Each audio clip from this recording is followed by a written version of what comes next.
find your peace, falling on your knees,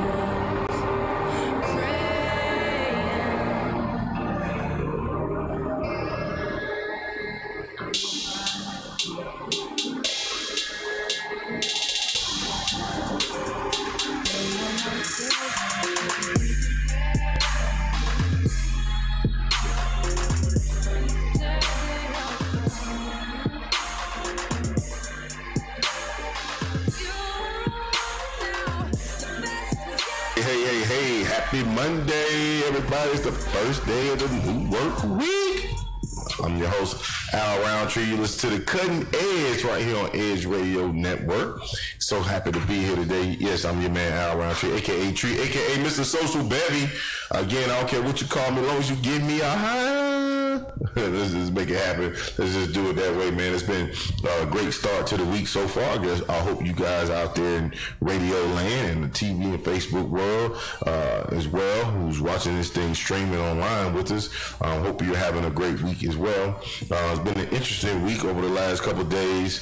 I think everybody's just been so much going on in the media around certain things that are happening right now.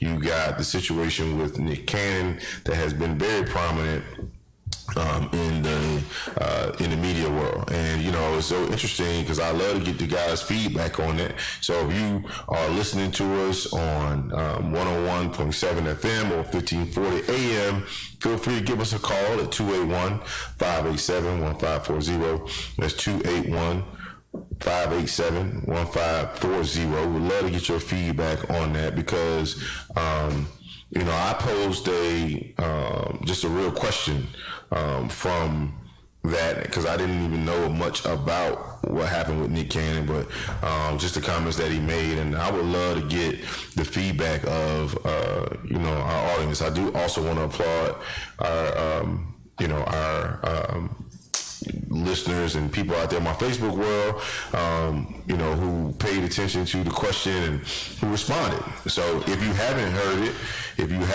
it yet, we got it queued up for you. We're going to play the video. We're going to play the sound bite as well. So if you listen, take a minute. We're going to listen to it, and then we're going to get into it right after this, okay? Does Viacom keep that, or does he be able to take that to another platform? I don't know what his contract says. I'm pretty sure Nick has some ownership in Wilder now, but it's two different conversations. That conversation, though. Conversation about guys and melanin is so powerful. I don't know anything about that, but if you want to talk about the history of white people, the lack that they have in America, so then when the racial violence and the savagery and the murder, that's a whole different conversation. I'm not casting a wide net saying that all efficiency. But if you want to have an accurate conversation about history, as the lack of pigment, the black people do have a history of mass racial violence. So therefore, however they got the power, they I do want to make sure we get to what Nick Cannon had to say, because he did post his own statements on both Facebook and on Twitter. He said, "Anyone who knows me knows that I have no hate in my heart nor malice intentions. I do not condone hate speech nor the spread of hateful rhetoric. We are living in a time when it's more important than ever to promote unity and understanding. The black and Jewish communities have both faced enormous hatred, oppression, persecution, and prejudice for thousands of years, and in many ways have and will continue to work together to overcome these obstacles. When you look at the media and other sectors in our nation's history, African Americans and the people of the Jewish community have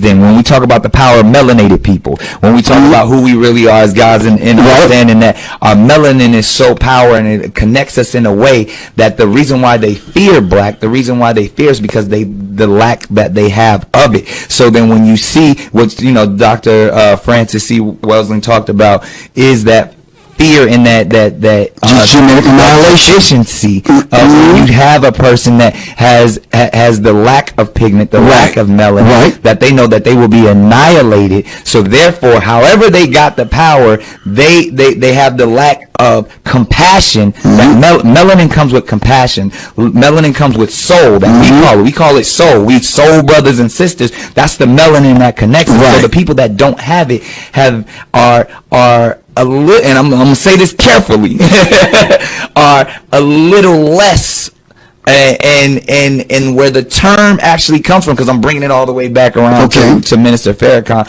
to where they may not have the compassion or the when they were sent to the mountains of Caucasus, when they didn't have the power of the sun, that the sun then started to deteriorate them. So then they're acting out of fear, they're acting out of low self-esteem, they're acting out of a deficiency. So therefore, the only way that they can act is evil. The only way they have to rob, steal, rape, kill, and fight or flight in order to survive. Exactly. So then these people who didn't have what we had, and when I say we, I speak of the melanated people. Right. They had to be savages. They had to be barbaric. Because they're in these Nordic mountains. They're in these rough, torrential environments. So they're acting as animals. Right. So they're the ones that are actually closer to animals. They're the ones that are actually the true savages. And then they built up such this, I don't want to say warrior, but they built up such this conquering, barbaric mentality. Ladies and gentlemen, what do you guys think about this? All right. So you guys heard it right there. I wonder what y'all thoughts are on that. You heard the gentleman came on right after that. It's interesting. Some very powerful words. I posed a question on Facebook, just asking, hey, was he wrong? And if so, tell me how or why you think so, or if he's right, tell me why you think so. My question didn't come from anything or any other perspective. I want to, first of all, applaud those who are, my friends, people on Facebook, fans, what have you, that have responded to the question. Black, white, brown, yellow, whatever. Just everybody who's who's participated in giving, this open dialogue, because I think it's so important that we have, this type of dialogue that, because it's very important that I think that, just given where the country is right now, we all need to do that. We all need to be a part of these conversations. And I think, if you're not a part of the conversation, if you're not speaking out, talking about these things, and then open to receiving it from various perspectives or what have you, then you to me, you're part of the problem. So, so I definitely would love to get you guys feedback on it. Give us a call at 281-587-1540. It's 281-587-1540. Would love to hear your thoughts on that. Sat down with my kids yesterday and had a real conversation with them about just about them and understanding their value of who they are and just who they are as a young black woman, a young black man, and just understanding what they bring to what they've been through without even really knowing, so I think it's time for us to have some real conversations wrapped around this stuff. So Bree, I'd be interested to hear what your thoughts are on that. Like, what you pretty young and being very young, I know you heard what Nick had to say. I know you probably seen some of that stuff. Like, what were your thoughts on what Nick had to say? I think Nick, he had some points about, melanin and the sun and, going to the mountains, living in the mountains does make you of a lighter skin tone. Living closer to the equator makes you of a darker skin tone. So he was right there in his scientific reasoning for, why people are colored the way they are. But I do think when he started to say, well, white people are closer to animals, I think everything he said before that, some people would, agree with or, maybe reason with, even if they didn't totally agree with it. But then once once you start calling any race, no matter what it is, they're closer to animals, then you're dehumanizing them, and they're going to stop listening to whatever point you have. They just shut off there, because nobody wants to be called an animal. Nobody wants to be called any kind of anything that's close to that. You know what? That's a fair and valid point. I think that you make with that, and I think that's true. I think anytime when you stoop, I'm not to say stoop. You can say stoop, but when you take it to a level that is demeaning and like you said, dehumanizing, whether you believe that or not, that's ineffective when you're trying to communicate or you're trying to deliver a particular message. Because now my mind or that person's mind is fixated on what that particular statement. That's no different than black people being called monkeys and stuff like that back in the even you still happen sometimes today. So while that's very, very true, I do think you're right. I think there are elements of what he said that is true. I do think that when you take it to a certain level, maybe he was trying to be scientific in that, in that approach. So if that was an angle he was trying to go at, I don't think he was, listening to him speak. It didn't sound like he was trying to be like name calling. Does that make sense? Like it sounded like he was trying to speak from a scientific perspective to say, well, based on these reasons, you would say this, right? But I don't think he was trying to be like, oh, well, white people are closer to animals than we are, and they've been calling us monkeys all these years, or whatever. But in and of itself, I mean, it's still some of the harsh conversations that we need to have, and but it made me, one of the things that I was interested in a lot of this thing that came out of it was the term anti-Semitic and just what that meant. Like, now a lot of people were, railing against him based on that kind of, things that he was saying and stuff like that, and saying it was anti-Semitic. And I thought it was interesting because the one space that I feel like we are in, the age that we're in the information age. And right now, information is at our fingertips.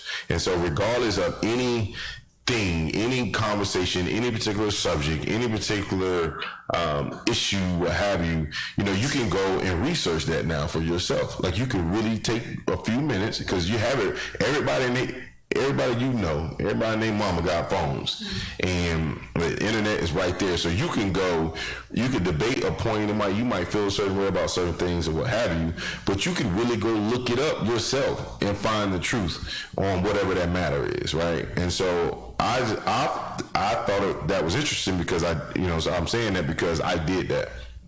I went and researched the term anti-Semitic just to see what it meant. Because I thought, based on the term, when you hear people use it, it always seemed like it was talking about like Jewish people, right? Like that's just kind of, the first time I ever heard it, I gotta say, is it related to, you might be a little young for this, but Ice Cube, when they were doing the albums that they did back when he was a part of NWA and all of that, they came out, like, people were saying they were being anti-Semitic and stuff like that.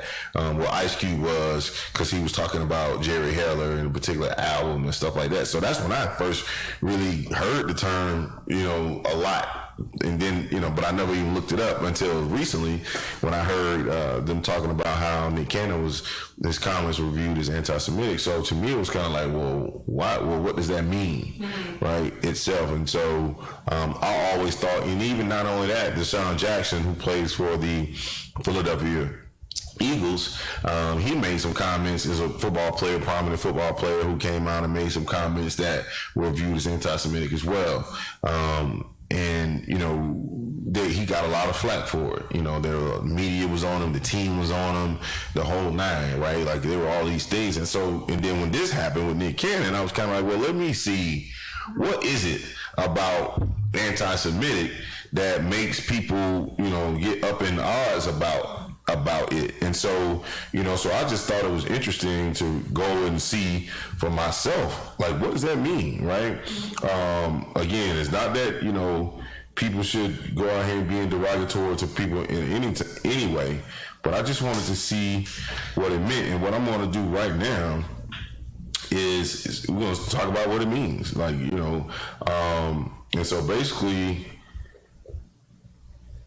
it reads, Wikipedia got anti-Semitism, being anti-Semitic,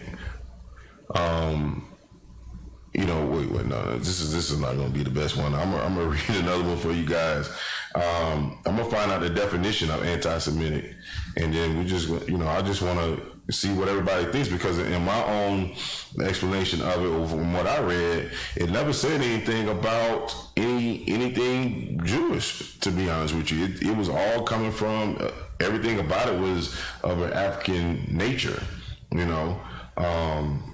I got a hostile or prejudice against Jews. That's what I got. That's what you got? Yeah. Okay. So then in Webster, it says relating to or characterized by anti-Semitism, feeling or showing hostility toward or discrimination against a Jew's cultural, racial, or ethnic group. That's interesting, because that's not the same definition that I read the other day. And I was kind of thinking from the same standpoint as you, because I didn't hear him say anything about Jewish people. Right. And a lot of people said that. Well, he didn't technically say anything about Jewish people, but what you've got to understand is a lot of people who run the media companies, a lot of people he works with are Jewish. Most of the media is owned by Jewish people, so you can say, okay, well the people, the owners, they were offended by this. They were white, but the thing is, probably a lot of them that got offended were Jewish. Right. So they're looking at it like, okay, well, Jewish people were, a little bit lighter, and you're saying this towards us. I pay your check, but you're saying I'm an animal. So if I'm an animal, I guess I can't write the check. Right. And I don't think it was something specific. I don't think he was even thinking about Jewish people at all when he said that. But it was one of those things, if the shoe fits tight. Right. Right. What's so interesting about that, and the reaction to it, you saw, like you said, a lot of Jewish people own a lot of media companies. They own, a lot of different companies and corporations and blah blah blah. Like you said, those are probably folks that are paying his check and the whole nine, right?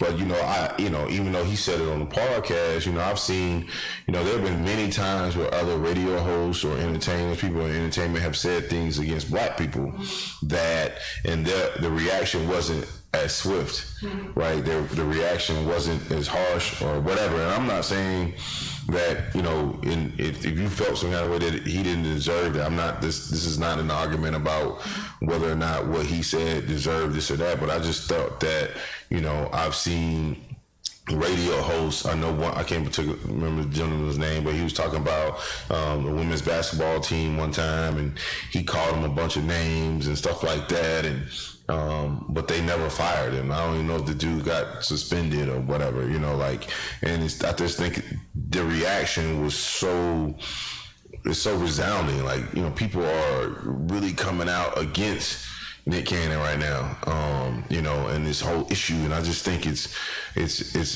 amazing. So that's why I posed a question on Facebook, like, just to ask, was it wrong? Was it wrong?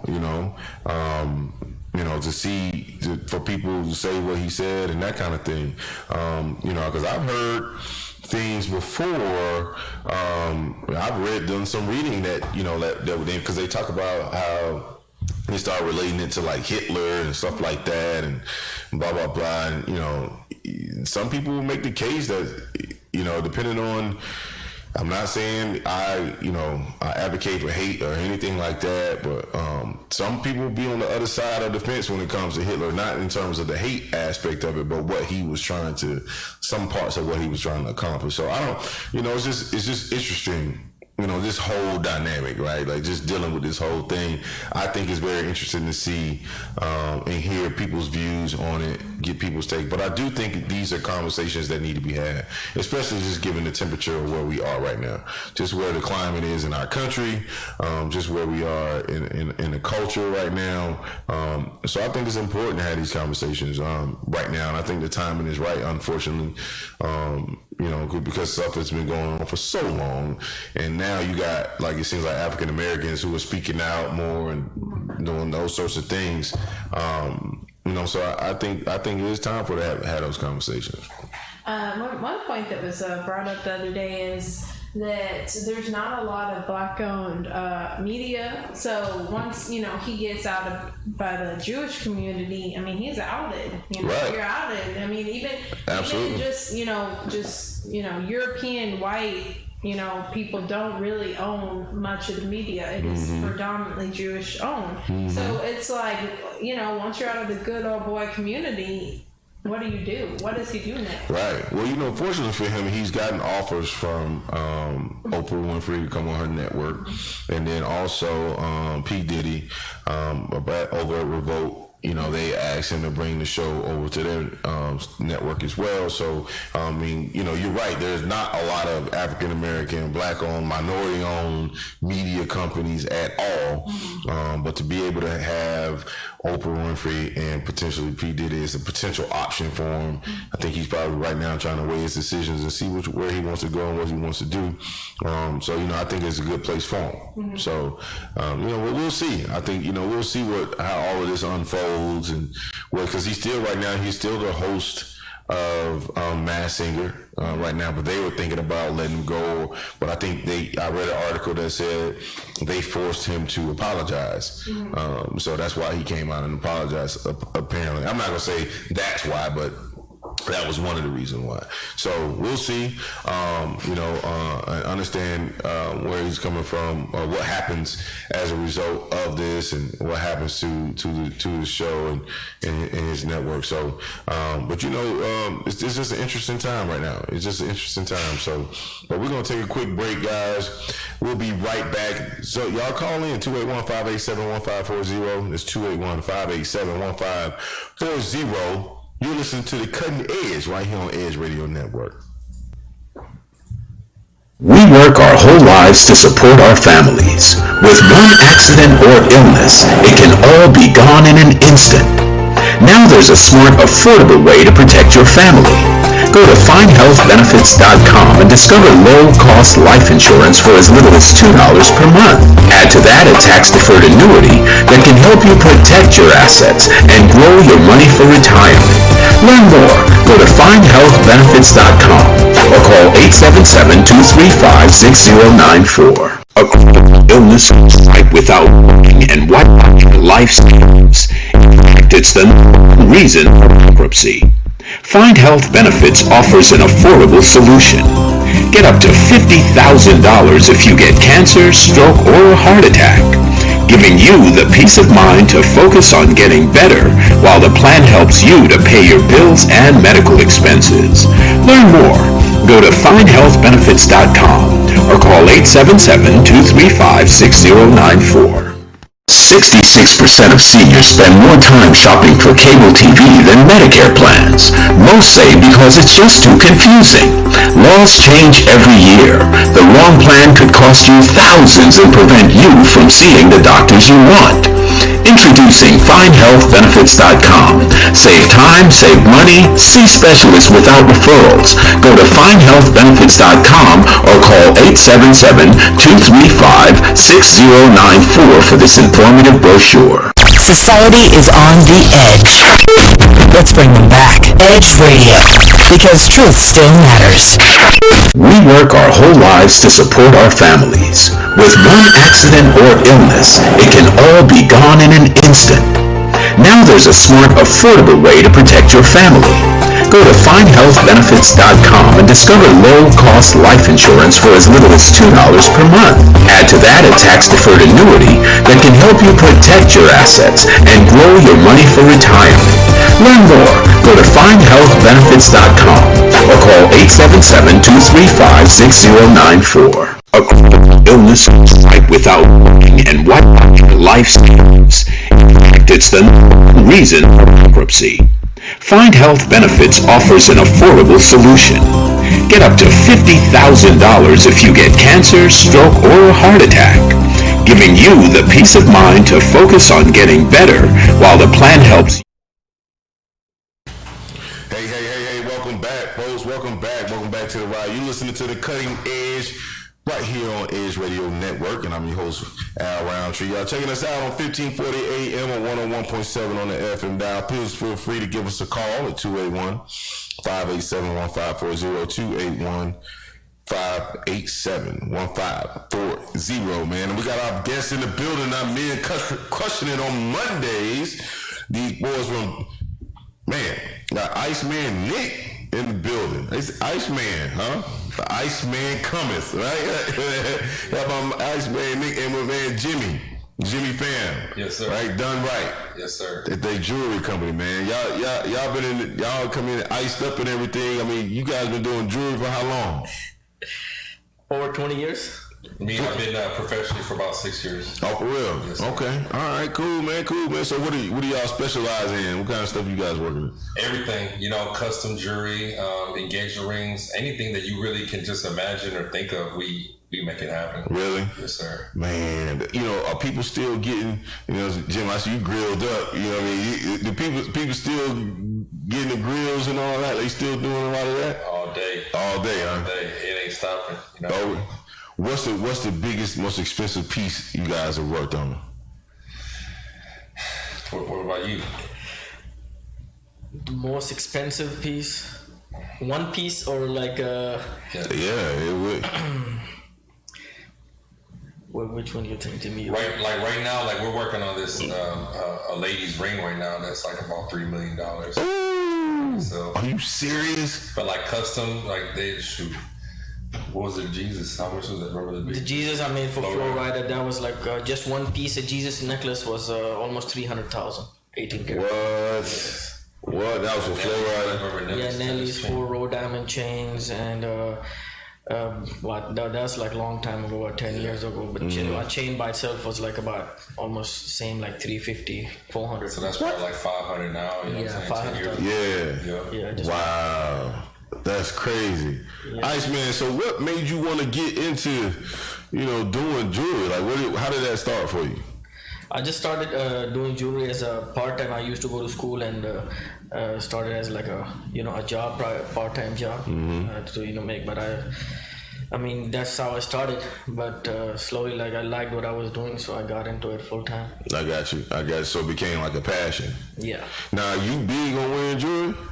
Sorry? Are you big on wearing jewelry? Like, no, just like watches or I like chains and stuff. Like one or two. But you don't wear like a lot. Like you're not walking out. You know what I'm saying with the big. That's what I be doing.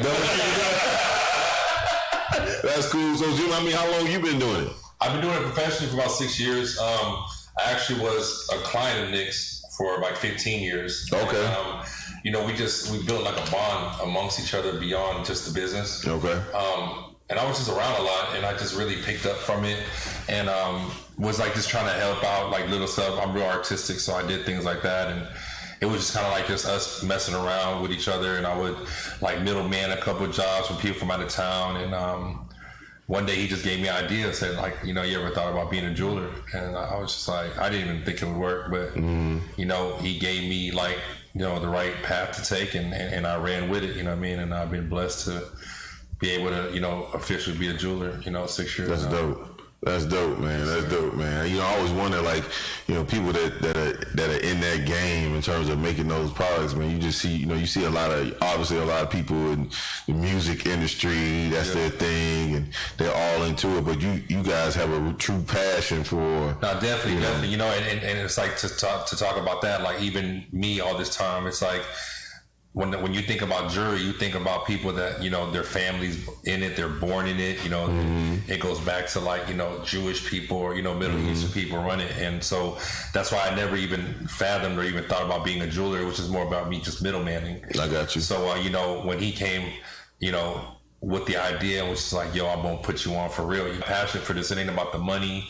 It ain't about none of that. It's like at the end of the day, it's like as long as we can come out with something that we truly like love, making, and it's like that's the best feeling, you know what I mean? Like for me to be able to, I always use the word overly satisfied, you know what I mean? Like you come with me, you come to us with an idea, and for us to bring it to life and make you even see it as it bigger than you could imagine, that's the best feeling for us, you know what I mean? Man, that's dope, man. That's awesome that you guys could collaborate together and then put together, some awesome product for your clients, customers, and stuff like that. Who are some of the customers you guys have done pieces for, if you can share?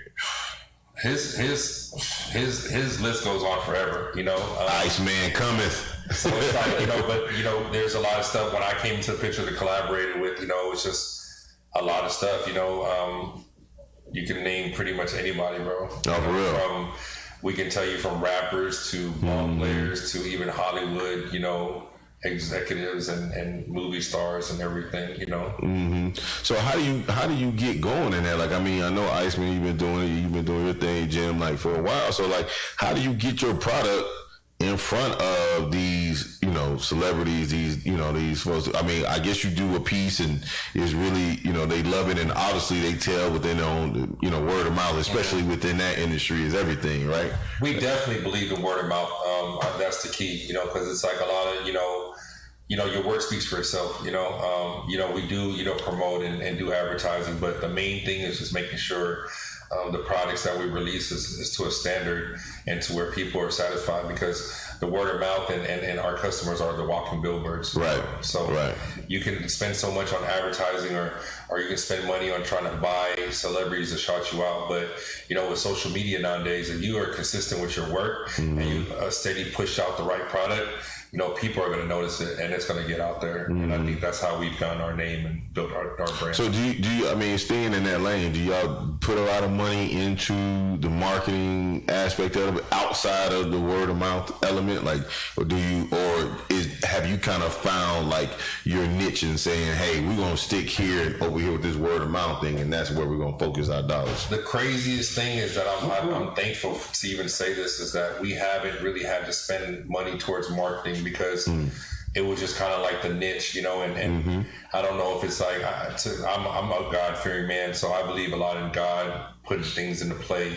So it was like, it just happened to where we end up meeting certain people as our clients, and they end up blowing up or they end up being whatever, and they're supportive with us. So, something that you can't, honestly, like, we've gotten a lot of promo that you can't even pay for. Like, and that's why I say, like, we don't spend as much as people feel we should on marketing. It's just because we've been blessed that we've, collaborated with certain people that their promotion is priceless, by them marketing us and showing us out. Yeah, that's dope. That's dope. Iceman, is there a favorite piece that you've done? Like, what's been your favorite piece that you still think about to this day? Like, man, I wish I had that joint for me. Like, what is there one?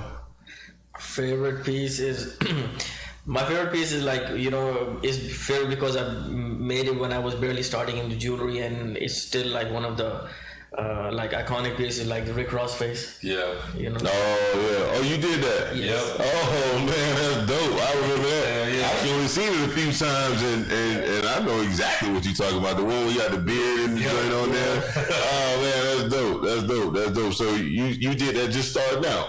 Yeah, I was like barely like in the game for like about couple of years, like 3-4 years. Really? Yeah. Okay. And so both of you guys been based out of Houston? Houston, yes. Really? Wow. So there's a lot, like, I guess, it seems like Houston is maybe the spot if you want to come and get custom jewelry, right? Is that kind of the thing now, or what? Definitely. Yeah, they always say like New York is like the Mecca, but I feel like we've built a name, especially me and Nick, like, they used to talk about Houston jewelers, you know what I mean? But I feel like in the last couple of years, we really put a stamp to the jewelry business to let them know, like, you can get the same thing in New York, if not better, down here.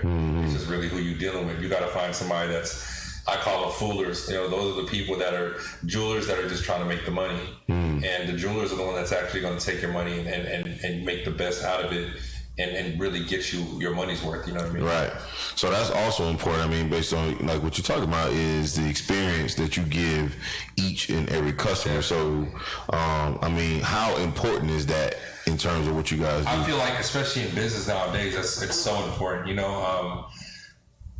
Customer service and giving them the experience is the best, especially knowing that the product that you push out. So it's just like making sure everything is done. Like, I feel like every jeweler is an artist. With technology now, and they have CAD printers and 3D printers.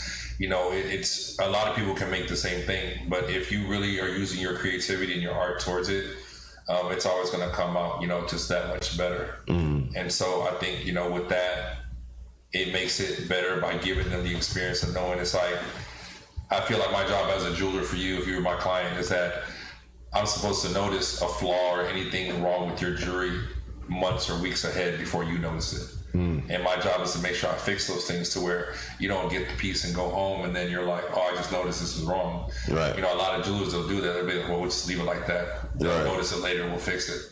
Oh, you know, wow. for us, it's like, we want to fix it to where you're comfortable and you're happy knowing, you know, and that's why we have clients that, you know, they'll go to other jewelers and they'll always come back because the experience we give them. Absolutely, because they, you know, you guys apply that attention to detail. Yeah, you know, done right. You know, nothing's perfect, but our job is that, let's say it didn't come out perfect, our job is to make it right, you know, and that's what we do. You know, if there's an issue, we're going to make it right. Okay. But Jim, what's been your favorite piece?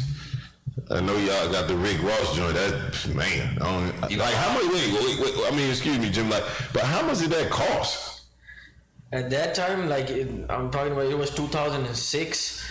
Around that time, it was like about 120. Oh, for real? Yeah. Oh, wow. That's a lot of coin, man. That's a lot of coin. What about you, Jim? What the my favorite piece of his, I would say, I don't know, like I like Mike Jones' Ice Age piece back then. Yeah. Okay. You know, when he came out with that thing with that chain, it was so crazy. Well, so describe it, because it was just like letters, right? It was he had the big round Ice Age. It was like 3-dimensional. It had the Ice Age on it with the big crown, but then he had this chain. They customized a whole different chain. Yeah. You know, back then, it wasn't like now where it's like these 3D printers can make these custom chains like it's nothing. Back then, it's like by hand.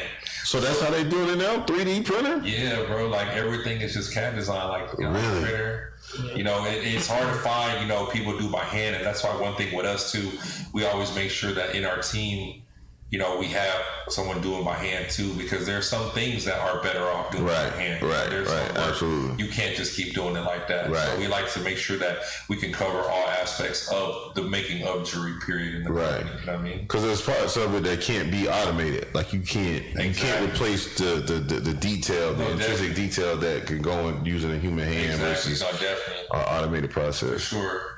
My favorite piece, I think, to date, I just recently did.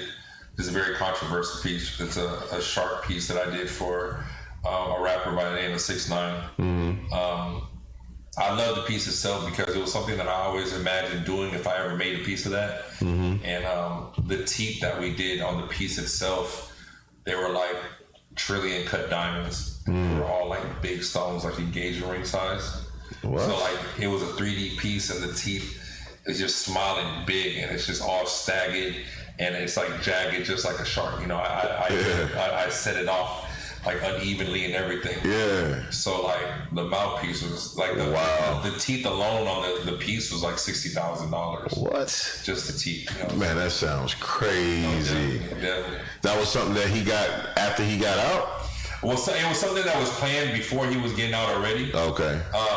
It was like, the funny thing was that I had already imagined, like, what I do, usually I walk around and let's say I see something, I'm like, that'd be cool if I made a piece, and if I did, what I would want to do to it. So, you know, he had an idea of doing a great white shark at first, and it was just like, he wanted like a picture of a shark, the whole body, and then I was just like, no, I think, you know, I was like, I think I know who, and I'm like, you remember the movie Finding Nemo? I was like, there's Bruce the shark. You know? With the big shark. Picture of the flyer on the poster. He's like smiling. Yeah. I was like, we gotta run with that one. You know. Yeah. Did a whole full 3D. You know what I mean? And that's how we did that one. You know what I mean? We did the 3D design on the machine, but we actually hand set every stone on there, and that was like 6,000 stones. Wow. Really? How long did that take to make? That job. You know, it was rushed, and it took about a good month. A month to make it? Yeah, like I had my stone setter setting like 700 a day. Wow. It got to the point where his hand was hurting. Wow. He had to take a break, you know what I mean? But yeah, it was a process, definitely. Yeah. I'm very like OCD, so it's like I pay attention to little stuff. Yeah. If the design doesn't come out right, he even gets mad at me sometimes. Really? Like, you sure? I'm like, trust me, like I just be tripping, you know, like I'm just like, yeah, they ain't working. You know, because I feel like, you know, we're very blessed to build this brand that we got. You know, especially me, like, and so. I feel like everything I do, I represent me and him, and I never want anything that we do be second guessed between ourselves. You know what I'm saying? Okay. So it's like I just want us to really do what we can and stand by the name. That's absolutely. It's a strong name to say done right. You got to stand behind it. It's bold. Absolutely. So has the whole COVID thing, has that hit you guys' business hard or at all? No. Not at all. It hit us, but it hit us, but it's gone up. It's crazy. Okay. Yeah. Oh, really? So it hit you in a positive way? Yes, sir. Okay. Well, shoot, that's the right side of the fence. We were prepared for the worst. Okay. We actually got worried, and I remember like a couple weeks later, we called each other and we're like, "Yo, maybe it's just me," and no, it's me too. And we're like, "Dang!" Like and we're thankful for that, getting more orders and stuff like that. And people aren't going out no more, so they're spending money in the clubs. Yeah, that's true. Buying cars to drive. That's true. Yeah. Makes sense. Yes, it makes sense, man. It makes sense to be on the right side of this thing for real. Definitely. What kind of advice would you give guys, people who are, in business right now, people who are, or looking to get in business, whether it's not necessarily jewelry, maybe it's somewhere dealing with those in arts and entertainment, or just starting up their business, got an idea, what kind of encouragement would you give them right now in that advice in terms of what they're trying to do? Not really. If you notice, Nick doesn't like to talk about it. I see. I feel nah, man, I'm saying, I'm just over here chilling in the cut, man. Ross. That's how our team really works. I think I'm better with the words. He's better with the action. That's cool. That's cool. But with that being said, I think one thing, and I think we'll both agree with this, is at the end of the day, I feel like, you got to do what you love. Because when you're passionate about something, you don't pay attention to the hours you're putting in and the things like that. You just dedicate yourself to it. I feel like a lot of people nowadays, they're more focused on how much time or how much, risk they're taking, or sacrifice. But it's just you got to follow your heart, and you're gonna fall a lot of times. There are things that I tried doing in life that I've lost lots of money and lots of time. But I just kept going. I didn't let that make me who I am or change my character of a person. Right.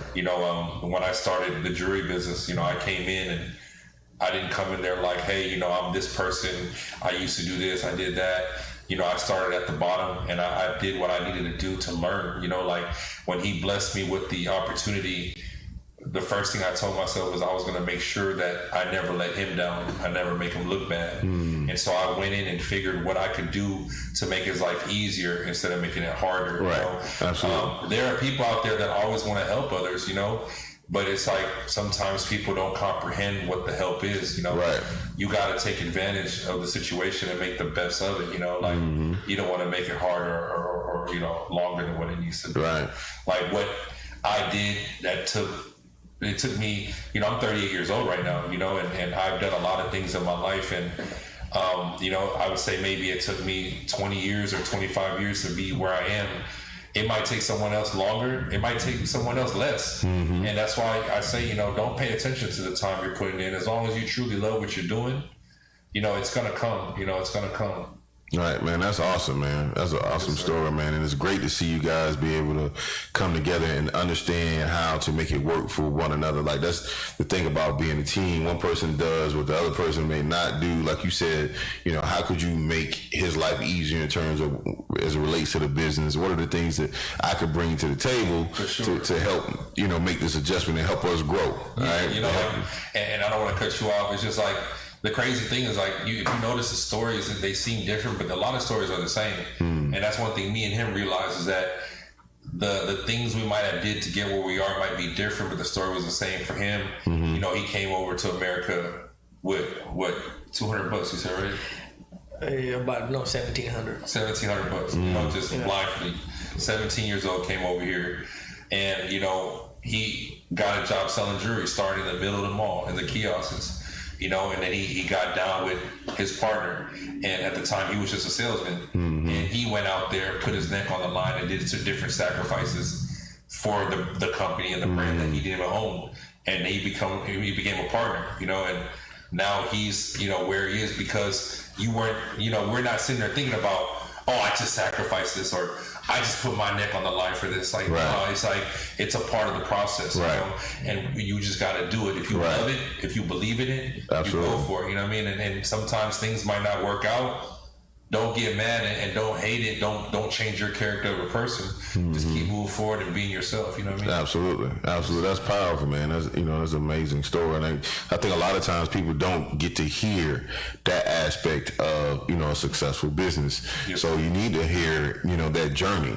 That walk that they come from. So to learn it, Iceman, that you came, over here with $1,700 and you were able to get a job, and I guess you had friends or family. I don't know, you had friends or family here? Or? No, I had nobody. You didn't have nobody? Oh, really? Okay. How long have you been here? 20 years. 20 years? Sweet deal. Always in Houston? Always in Houston. Sweet deal. Now, where did you come from originally? I was born and raised in Middle East, Dubai, Bahrain. Oh yeah. Middle East, yeah. Okay. Yeah. Okay. Now, what made you come? Why'd you? I came, like I said, I came over here for studying. Oh yeah, that's right. Okay. I was going to school part time. I was doing jewelry. Okay. What'd you go to school for?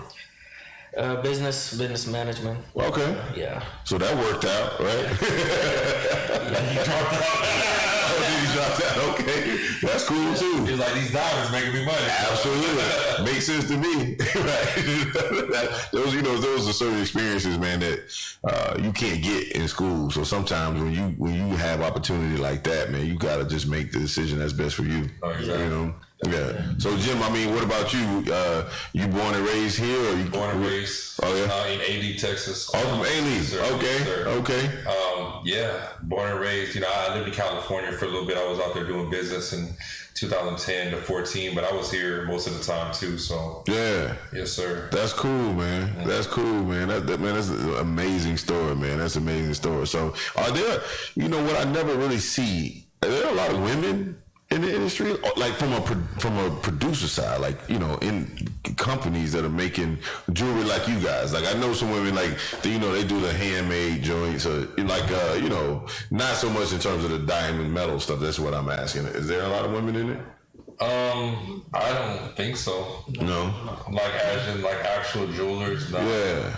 You got to get your hands dirty. And a lot of ladies don't like to do that. You know what I mean?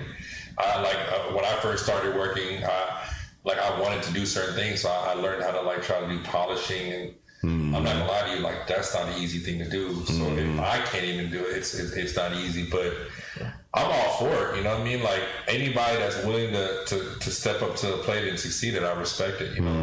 Like me coming from no jewelry background besides buying jewelry, I hope that my story can make people from male or female believe that you can do it. Definitely if you truly love it. Yeah, absolutely. Now, what was it about jewelry? You said you started out buying it. Like, what was it about jewelry that just attracted you to the whole thing? I was just so fascinated. Like as a kid, growing up, and you see I was around a lot of hustlers and a lot of D-boys. It was like a sign of success. Absolutely.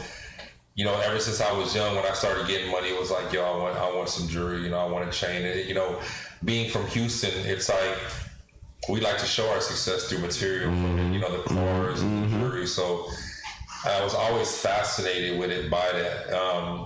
I just loved it. I don't know. I consider myself a jewelry enthusiast. I got you. I have jewelry that I bought from him 15 years ago. I still got, and it's just like when I was doing I didn't even think I could middleman it, but then I got involved in the music business and kind of had a single out there and had a name. So I was going on tour, and so I was hit these small cities or towns where they didn't have jewelers at the time.